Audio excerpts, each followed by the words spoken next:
Hello, and welcome to our weekly Town Hall episode. My name is Brian, Director of Operations, and with me, as always, Michelle from Kish Housing. Hi, Michelle. Hi, Brian. How are you today? I am great. How are you? Fantastic. Couldn't be better. Good. If this is your first time viewing one of our town halls, welcome to Midwest. We're glad you're here. It doesn't matter how you got here, how many times you've tried and stumbled, or how dark and difficult life may have gotten for you. Hope is found here, and we're so happy to be able to share it with you. So if you were new, maybe you're asking yourself, what is Town Hall? Why am I watching this video? Who are these people? Well, Town Hall is our weekly meeting where we share important updates, go over key reminders, keep everybody informed about any program changes. But really for me, personally, more than that, it's a chance for us to come together and set a positive tone for this week ahead. It's also one of the rare opportunities throughout the week that I get a chance to sit and chat with my good friend, Michelle. How are you? Wonderful. I already asked you how. You did. I already asked that. I'll answer it again. Yeah. Since we're almost always on the same wavelength when it comes to, we do not talk about what we're going to talk about on the show beforehand, but it always seems like our minds are connected telepathically. So I'm excited to hear your Kish announcements. So I'm going to hand it over to you as always. All right. Thanks, Brian. Hello, everyone, and welcome to this Town Hall edition. Just a few reminders from Kish right now. The weather's been good, and I had people get out and clean up our property again, and it looks wonderful. So I want to remind everyone that the smoking areas at Kish are not in front of the doors of those buildings. We have specific areas with picnic tables. So if you're in the IOP building, it's out by the parking lot next to the big tree where the picnic table is. Please, please, please refrain from smoking in front of that door right there, and just leaving your butts lie in the pebbles or stones that are in front of that building. It really looks bad, right? Don't put your butts in the stones. Use the receptacles.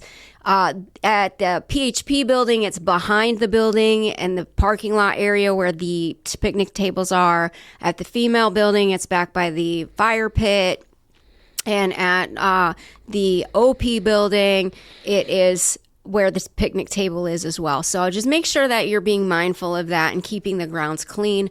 We're going to continue doing cleanup projects every week to ensure that throughout the summer months that our property stays respectable and clean and inviting. We want people to not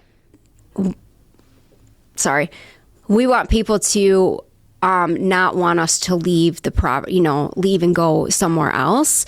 So we want to just be mindful of our properties. Another thing that's coming up right now is we've noticed a lot of people coming in having tattoo equipment in their property, and I just want to make sure that everyone is fully aware that tattooing, piercings, hair dyeing, all those types of things are not appropriate activities for our Kish property. And those items you'll not be allowed to have those items on property. We will keep them secure for you until you leave, but you will not be able to have those. And if we catch you tattooing or piercing on property, you will be asked to vacate immediately, as that is a huge health and safety risk.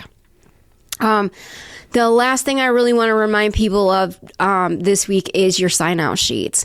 I need everyone to sign out when you leave property. I need everyone to have an updated sign out sheet on the clipboard outside of the apartment. It's very important when people are looking for you because you are not in group, or when we are looking for you because there's an emergency. We need to know where you're signed out to. So get those sheets, keep them updated. Every time you leave, you sign out with an expected return time. That is super, super important. We're going to start issuing resident warnings and contracts over this. And this would be a ridiculous thing to lose your housing over when it takes a minimum of 30 seconds to put your time out, where you're going, and your expected time back. So that's all I have today. So just keep up the good work and really digging into yourself and pursuing this life of recovery, because it will be worth it. I promise you. It is so worth it. You're absolutely right. Okay. Thank you, Michelle. Yeah, you're welcome. Here's another reminder. I'm probably going to say this every week. It's one of my favorite things right now, that on Tuesday night, so tomorrow night at 6:30 here at Monroe Street, at the Monroe Street Outpatient Building, we have our Into Action AA group that meets. That's every Tuesday night at 6:30, and this is a regular meeting of Alcoholics Anonymous. So clients, residents of Kish, you guys, of course, are more than welcome. We're providing transportation to and from for that, but also individuals from the community, the recovery community at large. It's open to family. Everyone is welcome. So we hope that you attend, and we hope to see you there. The only other announcement that I had, so we've had a couple donations of clothing come through from an area company, really quite amazing stuff, brand new, with the tags.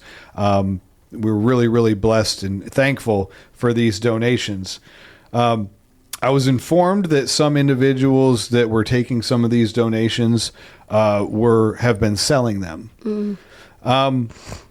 And, I'll tell you that at first that made me disappointed. I have to be honest about that. I was slightly irritated and disappointed, but then it started to make me really think, to think about myself, to think about my past. And, I think that so many of us in recovery have been in survival mode for so long, that this type of behavior is really just second nature.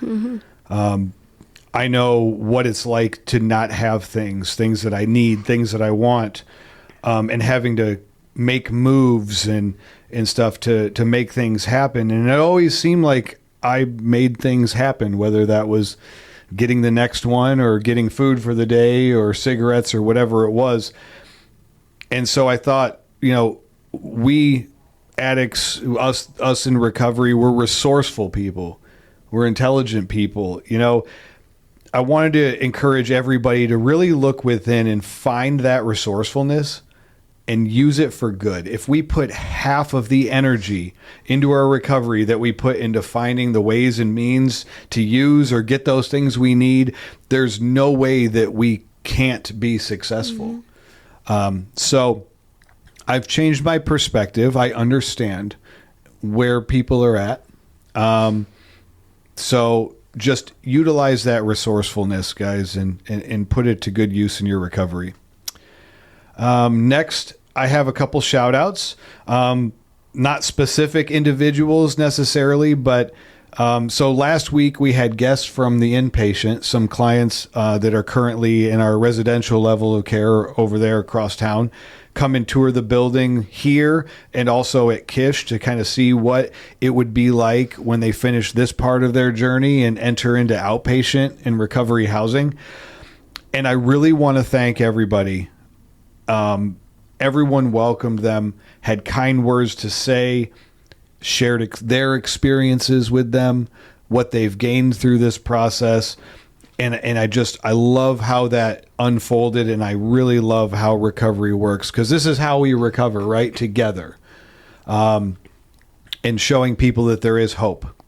So thank you, everyone. Also, thank you, everyone that participated in our NAMI walk this last weekend. It was a huge success. So thank you for showing up and showing out and showing your Midwest pride. All right. Now, for my weekly motivation. Can't wait for this. Have you heard of the Japanese process called kintsugi?